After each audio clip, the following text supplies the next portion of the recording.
Today I'm going to be showing you exactly what you need to do to get unlimited packs in FC25. All you've got to do to say thank you is drop a like down below or subscribe. We are going to go live at 8, so make sure to join. Of course, if you do need some coins to buy the rest of your team, well, if you can't afford your favorite players and trading to them just isn't realistic, and of course you don't want to give EA money, then playhub.com is exactly what you need. They take the company from the equation and has you buying coins directly off other players, which means you get far cheaper prices as well. You can buy and sell from the same account, so whether you want to buy your favorite player or you pack someone insane and you want to sell them, Playhub has you covered. Playhub protects both you and the seller, so every single transaction is 100% secure, and you can finally get your favorite players without breaking the bank. Make sure to use my link in the description and enjoy your new team. Now, before we do get into the video, I do want to say rest in peace to Jota and his brother Andre Silva.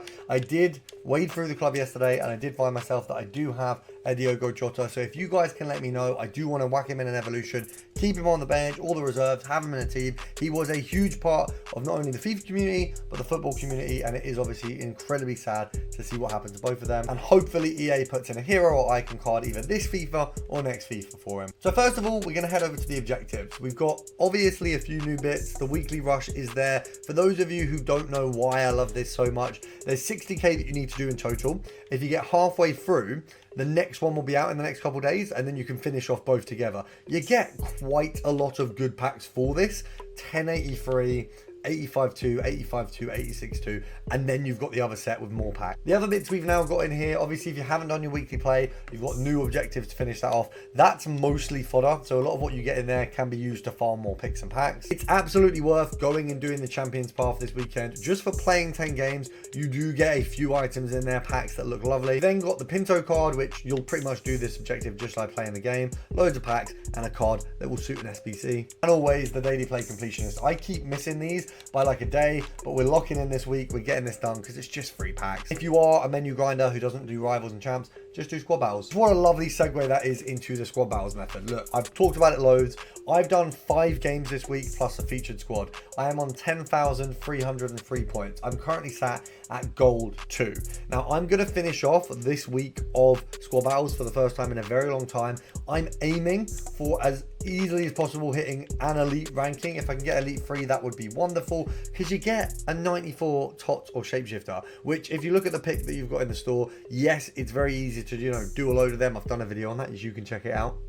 Shameless self promo, but this is literally free. You know, you can play in the background, you can play very easy games, you can do it while watching a film, a show, whatever it is, and you also get coins in a pack. And if you just do a few of these games on Ultimate with a friend, you get an insane run of packs. Now obviously rivals champs, we don't need to talk about that, but the basis of these that I'm discussing is just in doing unlimited packs, you want to kick yourself out as well as possible. Now one thing you also want to do, especially at the minute, is find an SBC that you can slowly craft. For me, it's the 93 Encore icon. You can see I'm 1 SBC from completing. Obviously once you've crafted all of them, I want to do them as a free on stream, so obviously I'm waiting till I can do the other 2 before I finish off this one. But it's a good set. You've got a lot in there, you've got a lot of options. Then when you get to this point like me, you can have a look at the 92 plus 1, you can have a look at Eze, you know, other cards in there, but you want to get it done. You want to have something there that you can just chip away at that dupe storage or chip away at that fodder, so you're not constantly stuck with fodder. Now on these videos at the minute, I'm not going to go too much over the base grind. A lot of you know what it is, and if you need help in the comments, let me know,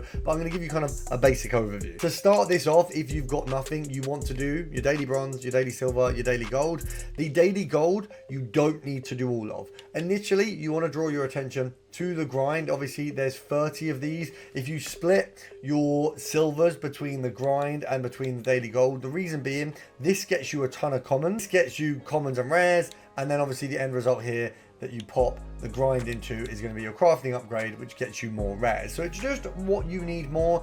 If you need more rares, go down the crafting route. If you need more commons, go down the daily gold route. It's just about what you've got more in your club. The end result for most of this is the crafting upgrade anyway on the base level, and then you want to move into things like the 83 1 of 3 pick. You want to do the 85 combo upgrade, which we've got here, and that's when you kind of get past the initial step of the grind and you move on to the bigger bit, which is obviously we've got the 85-5.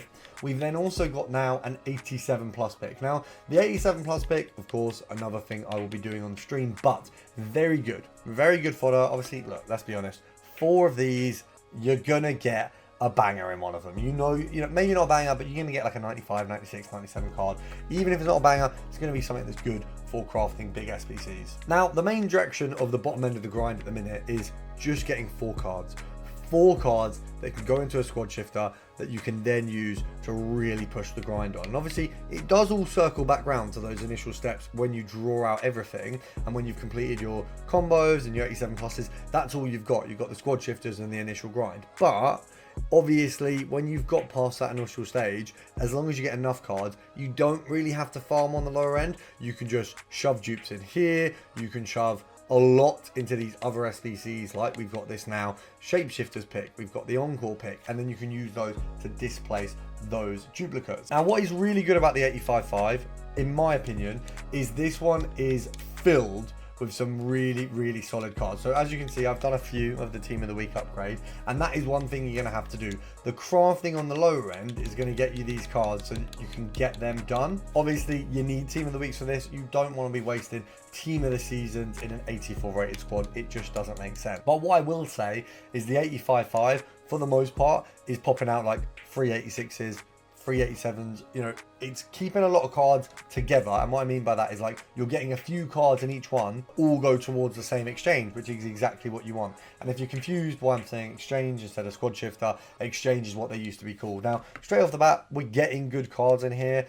They're solid rated. You know, you've got a 95 Sheridan in there, and along with that you got 285s pairing for an exchange. You know, I only have to do one more of these packs hopefully to get another 285s and then just pop an exchange. Then we've got an 86 and an 87. So each pack is going to work towards an exchange. Once you've done all 5 combo upgrades, I think you've got 4 or 5 exchanges in there, and that's when you don't have to circle back round. You're just circling into exchanges, circling into picks, and getting a ton of fodder while you do it. As I say, you're gonna need to pick an SBC here, because if you don't, you're gonna fill up your dupe storage and have nothing to do. Now, when we look at the icons, in my opinion, nothing really tickles my fancy. When we look at the players, look, Eze might be fun for some teams. He's like 50k, doesn't really touch my side, but does have some very good play styles. So if you need a left wing, right wing striker, and you know, Prem team, whatever it might be, he's your man. And then I would just have a look at things like Nima Charles, the Debrits SBC. The reason I'd have a look at these guys is, look, the reality is they can upgrade. They're very cheap. Shove in some fodder into this to get a 92 or a 96, sorry, is definitely not a bad idea. And what isn't a bad idea, is actually a brilliant idea, is clicking that subscribe button and making sure to return to the channel as much as you bloody can. And there hasn't been a week where I haven't opened these, so we are praying for a banger. First one we've got an, oh, I'm probably gonna have to go for him, aren't I? Yeah, say no more. First owner, Luke 09. Annoyingly, I have a big Evo for him, so I don't know how he's gonna work into my Sunderland team.